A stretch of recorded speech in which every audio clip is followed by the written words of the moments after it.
Modestas, the Baltic Gladiator. What's going on, my brother? Yes, mate. Nothing much. Nothing much. Just chilling. How you doing?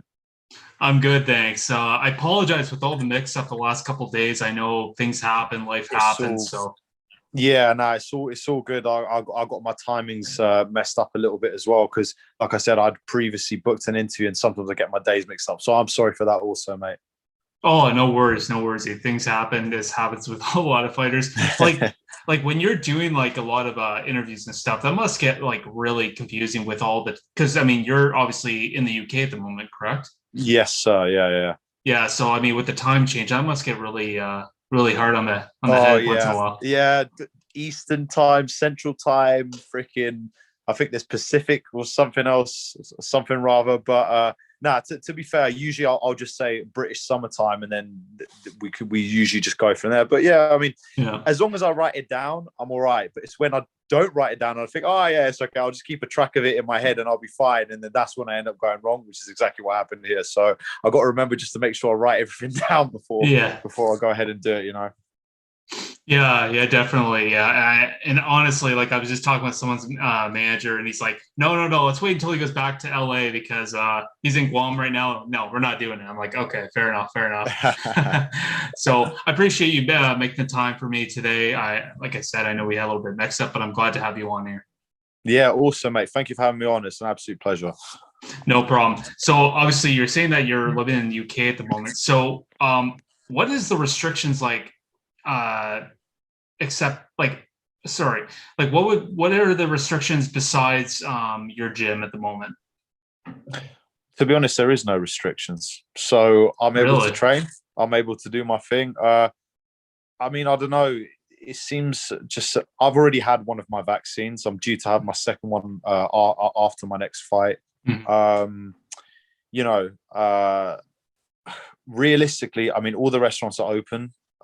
Salons are open. It seems like everything's the only thing that isn't like 100% like done and set in stone yet is just attendance with crowds, like in terms of stadiums. So I think for the Euros, they're doing like sort of half capacity or something like that. So, I'm hoping that everything moves in the right direction and they're able to have full capacity soon. But realistically, aside from that, it feels like normal life aside from having to wear a mask anywhere you go. But even then, people would be wearing masks on the street, like previously, but now people don't even bother doing that. So, but then again, the cases have been going up. So, I don't know with all of this stuff. I'm pretty sure everyone's, have their own thoughts on it. But, I'm just hoping that the world can come back to normal soon.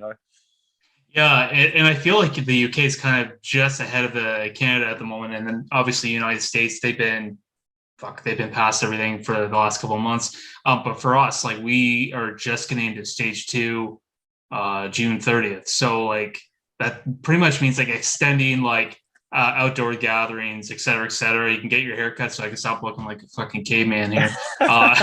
So, like it's everything's kind of getting a lot better. So it does start to feel kind of normal. And that's kind of good for you guys. I mean, hopefully, like with the bubbles and everything with the UFC, hopefully they kind of get rid of that soon because if they're allowing full state, like full crowd, you would think that they're going to ease up on the Yeah. bubbles. Yeah. I mean, if they are to hold the event in London or any event in London, or I think they're going to want it in front of a full crowd anyway. So I think they'll probably keep the bubble thing, towards the like with the fighters. I know in Las Vegas they're still doing the whole thing where literally you're in the hotel, you're not allowed to go nowhere else. They'll take you, the coaches will take you to and from particular venues at particular times and stuff like that. I think it's in terms of safeguarding the athletes, I guess that's a good thing. And I wouldn't be surprised if they follow the sort of same protocols for London as well. Again, just for safety of fighters and stuff like that. But then again, on the flip side of that, if they are having a full arena, it's it makes no difference whether they're in a bubble or not. But then again, I'm not the expert, so. Well, and I think because you're not fighting until September 4th, so I mean that's still a lot of time away. I mean, hopefully, I know there's been talks with them returning to the UK. Obviously, with the UK, they're a lot more forward than Canada and a lot of other countries. So, are you kind of hoping that maybe they'll put that September 4th card in London Yeah, possibly? yeah, I really am. I mean, that's what I've been told. At the minute, it's still TBA, so it could, for one or another reason, last minute change to Vegas. It could, it could be here, but at the minute, we're just sort of okay. The event's on this day. We'll see. We'll see what happens when it gets closer to the time, basically. So, but yeah, of course, if it were to be in London, that would be literally a dream come true.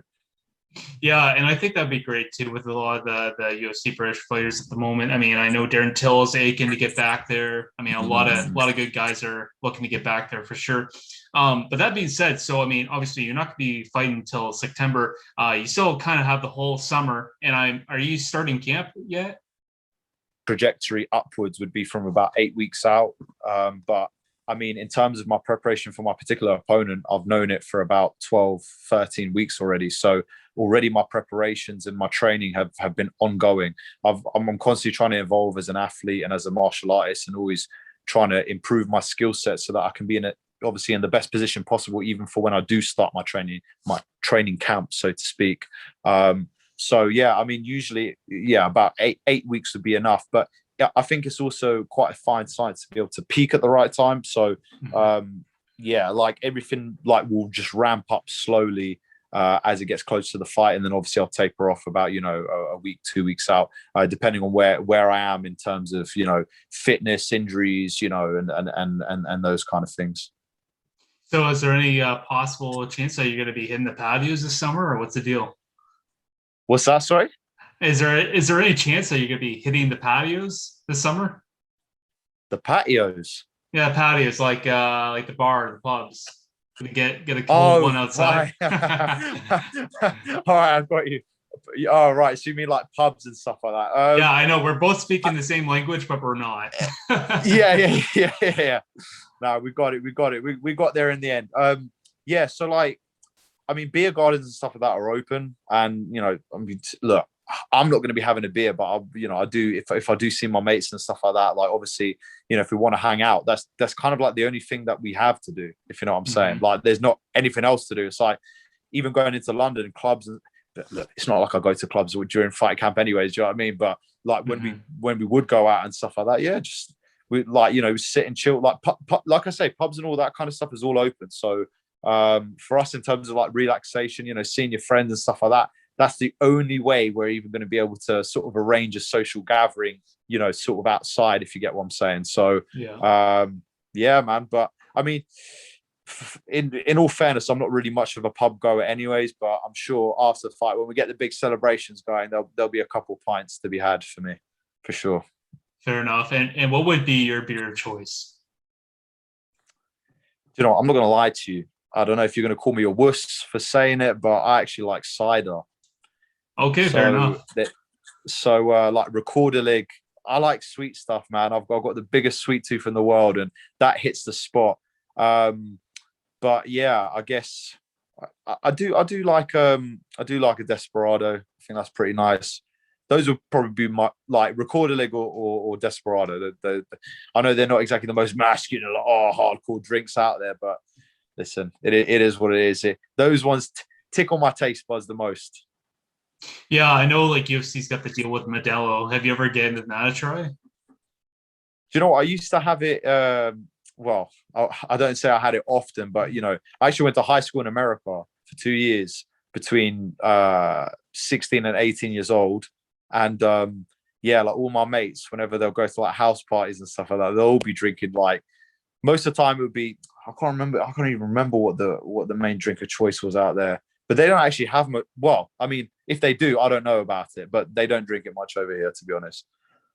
Yeah, it's not. I don't think it's a really popular thing over there. But ciders, I honestly, my girlfriend's trying to get me into it, and it's like I can do maybe one or two, and I gotta switch over to something else. So, Yeah. You like the bit more of the bitter taste, then I'm guessing. yeah. No, I like my beer. I like my beer. I like Yeah. my Jägermeister, all that kind of stuff. Now looking at your career here, I mean, you spent a lot of time in Cage Warriors. I mean, Christ, you got to be the champ, and then obviously you got to call up to the UFC.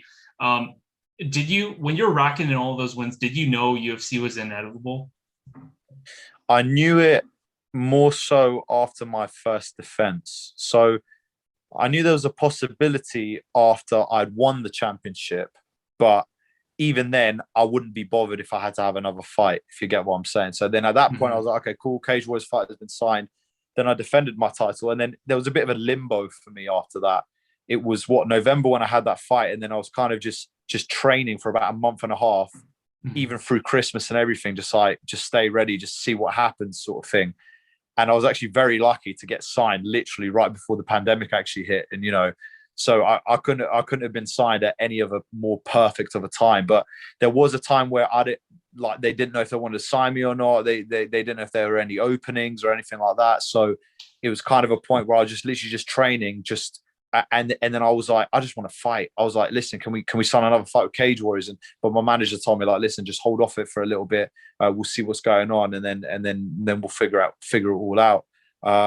Like I said, I was ready. I was like, listen, if we have to go contend this series or whatever, I was at that point. I just wanted to fight again, and then yeah, just as I was thinking those sort of things, and I wouldn't necessarily say I was disheartened, but I wasn't exactly, over the moon about having to wait. As a fighter, we're always impatient with, getting to know news about fighting. So for me, I then just got into the mode of, okay, let me just improve, let me just get my skill set up, and then next thing you know, I get a call at 4 a.m. saying, Modestas, you've just been signed by the UFC. So yeah, I think I knew, especially when I won the belt, I knew at that point that it was going to happen. I knew every single Cage Warriors pretty much every single Cage Warriors champion has went on to the UFC. It's a widely regarded championship. Conor McGregor won it. Dan Hardy, Michael Bisping. So it's just through the long line of lineage of champions to go onto the UFC and actually do well. I knew that it would be the next logical step. I just didn't know how far off I was. But then after the defense, I was like, you can't really ask for more, especially with the fact that there wasn't many more light heavyweights in Europe to sort of face off against. So unless it was, sort of UFC caliber. So that's when obviously the call was made. Mhm. And I know that Cage Warriors is, they've been around for a while now, but I mean, it feels like they're that really big up and coming promotion that's really helped facilitate a lot of fighters to transition from Cage Warriors to the big show. I mean, UFC. You already named some of the big names, even guys like recently Mason Jones last year. He was a champion. Mm-hmm. He just got over there. I mean, Nicholas Dolby. I mean, a lot of those good guys are going over there, and I mean, I think that's and I feel like that, and you can agree with me or not, but do you feel like there's a bit of a resurgence of the British MMA coming into the scene again? Oh, no doubt. I mean, if you look at the level of the guys, I mean, you've got guys like Leon Edwards. You got guys like that, Darren Till, Tom Aspinall Mm-hmm. just got signed recently, Jack Shaw, Laron Murphy. I mean, look at the athletes that are now heading into the UFC coming out of the UK. I mean, Paul Craig just pulled off an amazing performance the other day. So it just shows that, whereas there was a massive discrepancy in skill set due to the wrestling from the Americans back in the day, now it's a skill set that we've definitely caught up with, and in some cases we're overtaken. You see UK guys taking down Americans, so now it's not the case of anymore that, oh yeah, just take the English guy down and we're going to win the fight. Now it's like, there's going to have to be more areas or more avenues for them to try and beat us. So yeah, man, I definitely feel like the UK scene is probably at its peak, in terms of not only getting people to the UFC but also competing in the UFC at a high level. So yeah, it's a very exciting time for UK MMA. Yeah, and I think it's good. And then, with everything kind of going back to normal, we touched on it earlier, but hopefully, yeah, they bring the UFC back to the UK and put on some shows there. I know that like guys like Leon Edwards, Darren, I'm sure yourself are looking forward to putting on a show for those home fans, because I know those UK fans are they just go bananas. Yeah, they are dying to have an event. I know the tickets sell out like within the first, like, honestly, 48 hours. So I know it's definitely a big show, and like I say, it gets people pumped up. It's something that, you know UK fans are still, I could say, relatively new to. It's more of an American thing, obviously, the UFC, but now it's because it's becoming so worldwide. You're getting a hell of a lot of fans. not, admittedly they're not all wearing tap out t-shirts anymore, but we've definitely got a we've been past those days and everything. But now, like, you can see there's actually a lot more intelligent, like, I wouldn't necessarily say intelligence, but there's a lot more information about the sport and I feel like definitely the information on sport is growing throughout the world, and it's definitely starting to show in the UK. Is like, some of my friends are just as able to watch fights and relay sort of techniques that they're seeing. Even people who aren't even really involved in martial arts. So I definitely feel it's definitely growing for sure. Absolutely. I couldn't say any better. Now, you got yourself a fight with Khalil Rountree Jr. On September 4th. So, looking at this fight, I mean, his last couple of fights, I mean, he's kind of carried that sort of like Muay Thai stance. Is that something that you and your team are expecting he's going to bring into this fight? I mean, listen, you got to be ready for anything in there when you step into the cage. Of course. I don't think that he will adopt that style, because in his most recent fight, he sort of went back to his previous style before that. And I think that's due to him actually training in America as opposed to Thailand. So, at the end of the day, he's going to keep his Muay Thai base. That's where he's obviously the most proficient, and the area where he's the most explosive and obviously the most dangerous. So, obviously, I wouldn't be surprised if he decides to switch back into it just to sort of try and throw me off, since obviously his last fight was a bit more like his like earlier fights. But you got to be ready for anything in there. But obviously, we're equipping ourselves to be able to deal with whatever he decides to throw at us. Mm-hmm. Of course. And I mean, like, what would be your prediction for this fight? I know that you want to win, but how do you see the fight going? I see myself winning by knockout. At the end of the day, you got to be confident in yourself. You got to be confident in your abilities. You got to be confident in your preparation in order to, go out there and perform and do your best. And I feel if I'm able to perform the way that I know I can, which I know I will, then I'm going to go out there and get the knockout. It's going to be a truly explosive fight. Khalil is a very, very dangerous fighter. Mm-hmm. He's got an incredibly amazing skill set. I mean, hell, he's one of my idols. So it's one of them things where your idols become rivals. Like, I've been watching him growing up. I say growing up, but watching The Ultimate Fighter and seeing him on TV, thinking, "Oh, I can't wait to get to UFC. I'm still trying to get there." And he's out there fighting in the UFC and doing his thing. So he's already a bit of a celebrity in the MMA community. So to be able to stand across the cage from him is obviously an honor for me. But it's my job to go out there now to go and put it on these guys. So for me, I don't see it going any other way. I see myself winning by knockout. Excellent. And I mean, looking at this guy, I mean, his last 3 or 4 opponents have been top level guys. I mean, most of those guys are either in the top 15, top 10 now. Looking at that and fighting a guy like this, if you were to beat this guy, and do you think that puts you in a couple fights ahead and going into that top 15? Oh yeah, I think it definitely puts me back in the mix. I mean, he's a huge name, a very prominent character, so it will definitely get me noticed a lot more. The thing is, you've got to get yourself noticed, and that will definitely be one way of doing it. As people are starting to tell me now, it's like, "Oh, Modestas, you don't really take any easy fights, do you?" And I'm like, well, in the UFC, there is no easy fights. You can't say, "Oh yeah, one fights." They're all tough competitors, and they all have their own strengths and things like that. So, I mean, it will definitely put me in the mix of asking for particular fights. For me, it's about getting in there, as much as I can within a year. So it would just give me an avenue to be able to call for a fight a bit quicker, or I guess you could say as early as I want, or maybe give me a bit more bargaining power in that sense.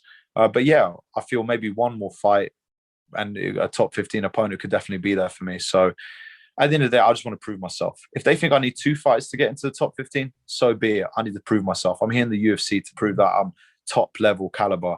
And I'm ready to take whatever route I'm given. I mean, you're saying that you want to fight as much as you can.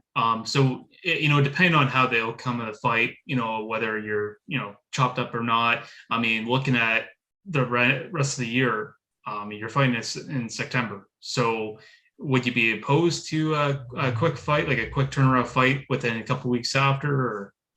Yeah, I would love that. I mean, listen, if I'm not banged up and I'm ready to go, I'm already in shape. Let's go again, man. Do you know what I mean? I'm here to fight at the end of the day.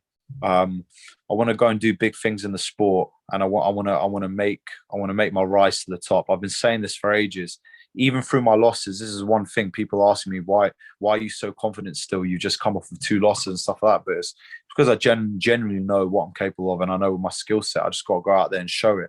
You saw more glimpses of it in my last fight, although it didn't end up in a win for me. But you saw even more glimpses of it, and now I feel just that energy coming through me even more so. So I'm able to show it even more and go out there and perform even better. So for me, yeah, I want to try and fight at least, you know, two more times this year, if not 3. You know what I mean? I'm ready to fight at the end of the day. I'm taking it fight by fight. I'm taking it day by day. So my next task is on September 4th against Khalil. I've got to go and do the job, finish it in impressive fashion, and then go get myself back in there again. So, but yeah, like I say, I'm just going step by step. So first, we've got to deal with Khalil, then we'll worry about everything else. Excellent. And I feel like you brought up a really good point. I mean, yeah, you come off 2 losses, but the thing is, I feel like if you look at guys like Jan Blachowicz, Charles Oliveira, they really set the platform for all these fighters, showing that, you know, they've had some bumps in the road for their career, but they're both champions, and they've had to work back to where they are. And I feel like, you know, that more fighters look at that aspect instead of holding on to that undefeated record. I think it really helps out your career overall. Oh yeah, no doubt. I mean, look at even Paul Craig. Won his debut, lost 2 fights, and won his last fight in like literally the last second of the fight as well. So and now he's in the top 15, top 13 and stuff like that. So it's a testament to perseverance and persistence, and obviously improving on your skill set, learning from your mistakes, and going forward that way. Um, I think it's long gone past the days of people having undefeated records for a long time, because there's so the margin for error. You could make you could have zigged when you should have zagged, and the next thing you're getting blasted out. So, or your game plan wasn't right, your strategy or a certain type of your training. Winning has no loyalty to no one. So at the end of the day, you just got to put all the chances as much into your favor, and the way you can do that is to learn from your mistakes and then go out there and implement your skill set and just being confident. And I think that's a big thing. People think you should then shy away, or quote unquote be a bit more humble whenever you're losing. But at the end of the day, that I don't think that's a true highlight of what you feel your true skill set is. You shouldn't be listening to what everyone else says about you. It's about your own evaluation on yourself. Obviously, being true to yourself, knowing where your weaknesses are, but also knowing where your strengths are. You got to remember you got to this point because of certain things that you're capable of doing, and now it's just a case of building on that. So I knew where my errors were from my last 2 fights. I knew the mistakes that I needed to do, and I've adjusted and I've worked on it. And guess what? I'm still working on it. I've got another 10 weeks. I'm going to make sure I put it all together and bring out my best performance yet. Excellent. I'm glad to hear. And just lastly, I gotta touch upon it because it's going on, the Euro football games. Obviously, I gotta think that you're going for England. Oh yeah, of course, mate. It's coming home. Do you know what I mean? I mean, listen. Every time there is some sort of big tournament, it's coming home. So I'm hoping this time it actually does happen, that it does come home. I mean, listen. Being from England, it's amazing. The support that we have for the football. Obviously, it being our national sport and everything. So it's good that I feel like a real sense of camaraderie. Everyone's sort of getting together, everyone's supporting England, and then obviously got all our London fighters for the UFC and stuff like that. So it is a really great time to be living in London, to be in the UK, and like I say, I'm rooting for England. So let's hope it really is coming home this year. Well, if you had to think, and obviously you want England to be in the final, who do you think England would play in the finals? Mate, I'm not even going to lie to you. My dad has it sometimes playing like on TV, like I'm going to watch the football. I don't really watch football too much. The only thing I pay attention to really is fighting. So I don't know anyone who's on like sort of the other side of the bracket. All I know is if England wins, we're good. Do you know what I mean? That's it. Like, that's all you got to worry about. Yeah, that doesn't matter who they're playing. So, I mean, I would love to give you a prediction as who I think will be in the final. But at the end of the day, as long as England have their hand raised at the end of the tournament, that for me is a massive, massive win, massive plus. Excellent. Well, Modestas, it's been a pleasure having you on here. I appreciate you taking the time again, and good luck with your fight on September 4th. Oh, mate, thank you so much. As I said, obviously, thank you so much for having me, and thank you so much for doing this interview. I really appreciate it, man. I had an amazing time, and yeah, I hope you continue to do great things, man.